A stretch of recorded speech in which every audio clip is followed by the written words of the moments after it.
Have you ever felt a sudden pain in your muscles resulting from strenuous exercises or jogging after a long period of time? Actually, I have felt such a pain, but at that point of time I was unaware about the reason, that what might be the reason about that pain. When I came in 10th standard and studied about respiration topic, I came to know the exact reason of the pain. If you really want to know the reason, please watch this video completely. Now you must be thinking that what is the relationship between respiration topic and the pain. Actually, the reason lies here only. In respiration topic, we are going to discuss about that particular pain and also about the process how the energy is produced in humans and in plants. So let's start now. Respiration is the process in which the food that was digested in the body is used to produce energy. In the last two videos, we discussed about nutrition process, the food that we eat that is used to give the energy. So respiration is the process in which the glucose in our body is broken down into pyruvate and ultimately it produces energy. The process is not as simple as this. There are many steps involved in the process. We will discuss one by one. So this is the overall step, that glucose is converted into pyruvate, which ultimately leads to formation of energy. And this energy we normally use in our daily life for so many activities like walking, talking and other activities too. On the basis of availability of oxygen, respiration can be of three types.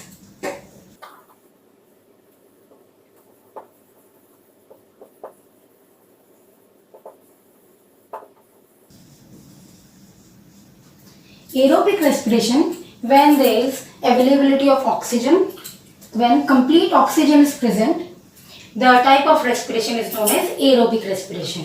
When there is no oxygen, I am just only writing present and absent. When oxygen is not at all required, that type of respiration is known as anaerobic. In the partial aerobic respiration, oxygen is required, but there is lack of oxygen. That is why this type of respiration takes place. Now, this aerobic respiration normally takes place in plants, animals. The animals can be any, terrestrial as well as aquatic, and humans. The anaerobic type of respiration takes place in lower organisms. Example, yeast. Partial aerobic respiration also takes place in humans.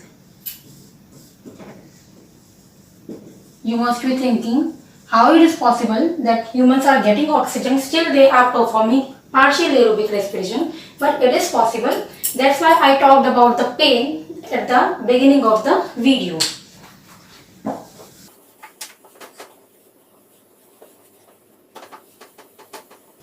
The glucose which is present in our food is a 6-carbon compound.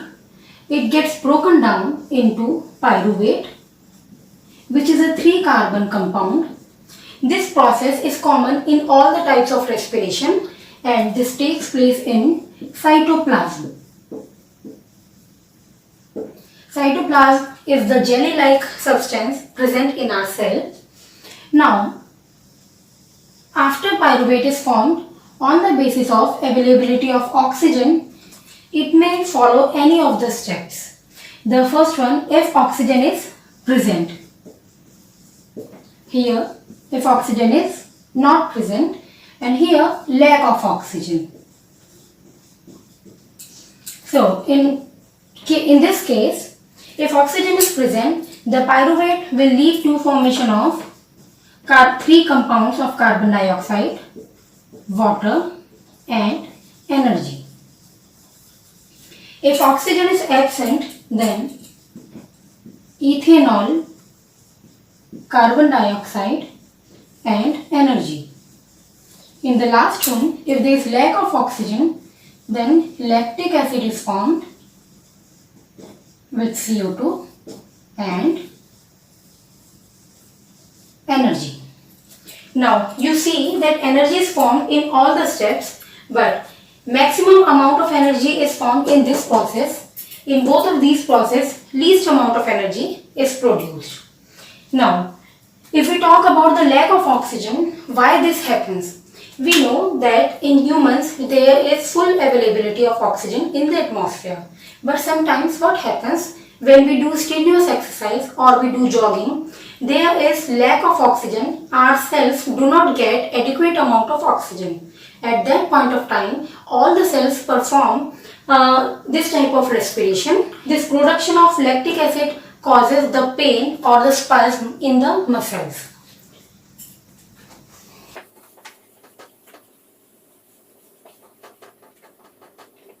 Now we will see respiration in plants. We know that during the day plants perform photosynthesis. In photosynthesis process, oxygen is produced. Now this oxygen is used for respiration process. The oxygen which is produced in photosynthesis is used up in respiration process. After this respiration, carbon dioxide which is released in the plants, this is either used by the plants and the extra amount of carbon dioxide is eliminated out of the body through gaseous exchange that takes place in stomata. I have mentioned before about stomata, that stomata are the pore-like structures which are present on the leaves. These are the guard cells. These two kidney shaped are the guard cells which protect the pore and also allows for the passage of oxygen and CO2, or you can say stomata helps in gaseous exchange. So through this process, the plants are able to take in oxygen when respiration process is about to happen. And during the day after photosynthesis, the amount of oxygen which is released can be used for respiration process.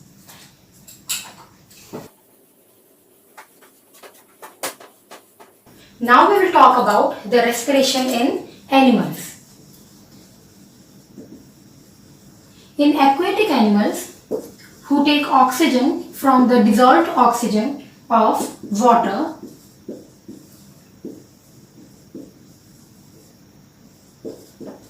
we know that the oxygen which is present in water is lesser than the oxygen present in atmosphere.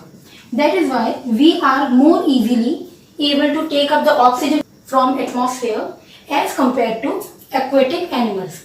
This is the only reason that the rate of respiration is more in aquatic animals as compared to other animals. For example, terrestrial animals. Now we will see how the respiration takes place in humans.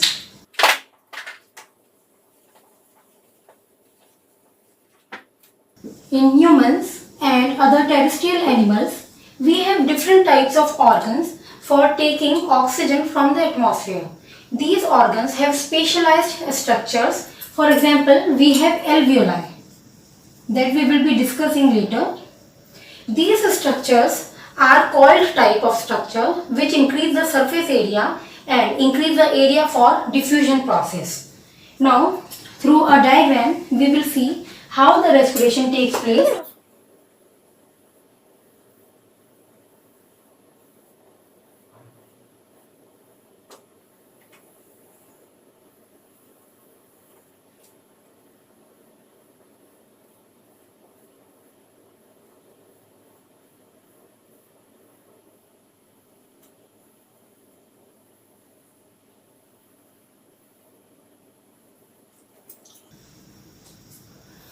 The entry of oxygen takes place from the nostrils. The openings in the nose are known as nostrils. After the nostrils, the oxygen reaches to pharynx. From pharynx to larynx, which is the voice box. And from there, this trachea is present. Trachea is a cartilaginous structure which has many cartilaginous rings of this type, which increases the surface for active and smooth supply of oxygen. This way the oxygen goes smoothly. Now we have these bronchi, which is again a tubular type of structure. This tubular type of structure allows for the active movement of the gases. After bronchi, they lead to branch structure which is known as bronchiole. From the bronchiole, at the end of the bronchiole, you are able to see such balloon type of structures. These balloon type of structures are known as alveoli. This balloon type of structure increases the surface area for diffusion process. So more and more exchange of gases takes place. Now this alveoli is richly supplied with blood vessels, and these blood vessels have a unique name, that is alveolar capillaries. Now the oxygen which is entering through the nostrils reaches eventually to the alveoli. Here this alveoli is rich with oxygen gas, and the capillaries, which is full of deoxygenated blood, it contains more of carbon dioxide gas. Here the exchange of gases takes place with the help of diffusion process. Now the oxygen which is present in the alveoli gets transported to the capillaries, and the carbon dioxide which is present in blood, in deoxygenated blood, gets transported to the alveoli, and this process of oxygen and CO2 diffusion takes place simultaneously.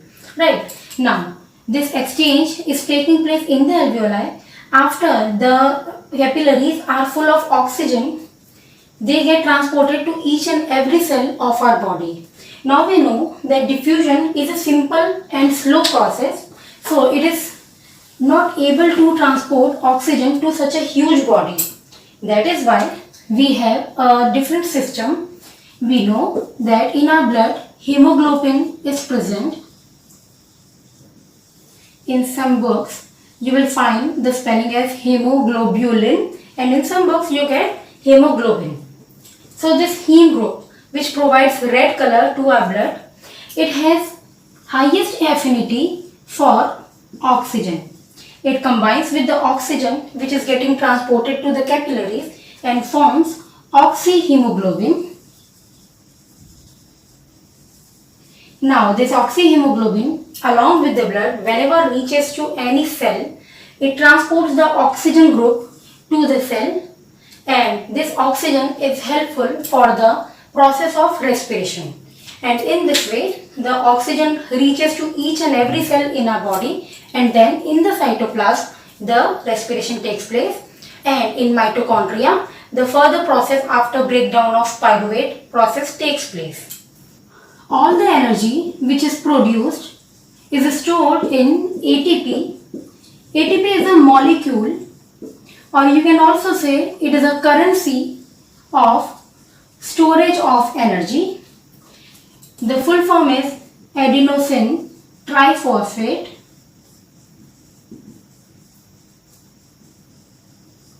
This ATP is formed by a ADP molecule when it reacts with inorganic phosphate.